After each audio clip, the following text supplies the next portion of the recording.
Yo mga idol, kamusta? Sports Talk PH nga pala. Ang banat kay Inoue, pag-usapan natin yan mga idol. Ngunit bago ang lahat ay huwag kakalimutang mag-subscribe at i-click ang notification bell button for more sports talk. So hanggang ngayon nga po ay hindi pa rin natutunawan sa current undisputed super bantamweight world champion Japanese monster Naoya Inoue, ang former unified world champion na si Muradjon Akhmadaliev. Ito po ay dahil hindi pa rin siya nilalabanan ng binansagang halimaw ng Japan. Sa latest interview po kay Akhmadaliev ay sinabi nitong hindi niya daw maintindihan kung bakit ayaw siyang harapin ni Inoue.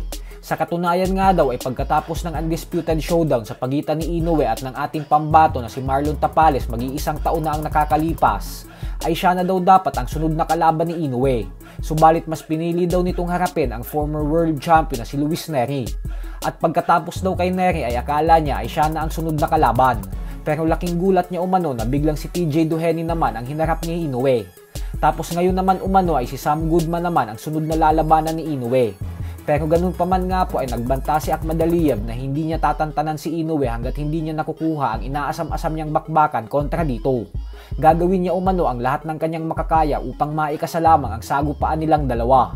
Bukod dyan ay nananawagan din si Akhmadaliev kay Inoue na kung wala daw talaga itong planong labanan siya at kung natatakot daw ito sa kanya, ay mas mabuti umano na ibakante na lang ni Inoue ang mga titulong pinanghahawakan nito. Kahit po ang ibang mga fans ay hindi na din maintindihan si Inoue kung bakit mas pinili nitong harapin si TJ Duheny kaysa kay Akhmadaliev.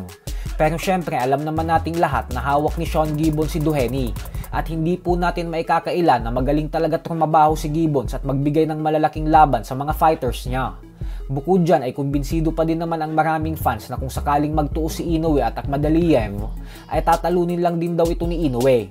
At katulad umano sa lahat ng nakatapat ni Inoue ay titiklop lang din umano itong si Akhmadaliev sa ibabaw ng lona sa oras na matikman na nito ang bagsik ng kamao ng tinaguriang The Monster. Sa kabilang banda naman mga idol ay ibinunyag nga po ng current WBA lightweight world champion Gervonta Tank Davis ang dahilan kung bakit magmimistulang isang napakadaling laban lang sa kanya ng current WBC lightweight world champion Shakur Stevenson kung sakaling magtagpo sila sa ibabaw ng lona.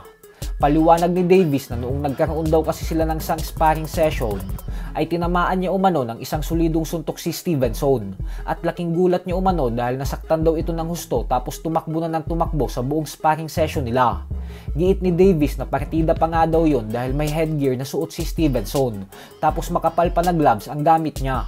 Kaya naman pag naglaban daw sila na manipis na gloves ang gamit tapos walang headgear ay tiyak umanong isang malinis lang daw na suntok ang kakailanganin niya upang patulugin si Stevenson.